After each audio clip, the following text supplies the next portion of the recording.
اے میرے دیس کے باشندوں، بلک رہے ہو، سسک رہے ہو، خدا کے نام پر بنی اس ریاست میں اجنبی ہو، محکوم ہو، انسانوں سے کمتر انسان ہو، یا اپنی آزاد ماؤں کی کوکھ سے غلام بن کر پیدا ہوئے ہو، کیوں تمہاری دعاؤں میں اثر نہیں ہے؟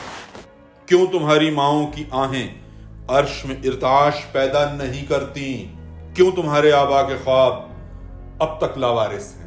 کیوں تمہاری اولادوں کے مقدر میں تاریکیاں اور اندھیرے ہیں؟ خدا کے نام لیوا ہو، سرور کونین صلی اللہ علیہ وآلہ وسلم کی امت ہو، تو خدا کی یہ زمین تم پر تنگ کیوں ہے؟ تمہارے کھلیان بھوک کیوں اگلتے ہیں؟ زندگی عذاب، جینا ایک وبال کیوں ہے؟ کیوں تمہارے رہبر تمہارے رازن ہیں؟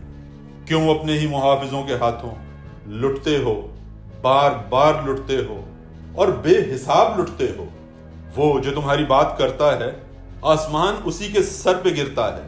تخت پر چور بیٹھے ہیں، وہ تختہ دار پر چڑھتا یا تمہارے درمیان گولیوں کا نشانہ بنتا ہے۔ اے میرے دیس کے باشندوں، تمہیں کلام خدا نے بتایا تھا، خدا نہیں بدلتا حالات ایسی قوموں کے، نہیں ہے فکر جنہیں اپنے آپ کو بدلنے کی۔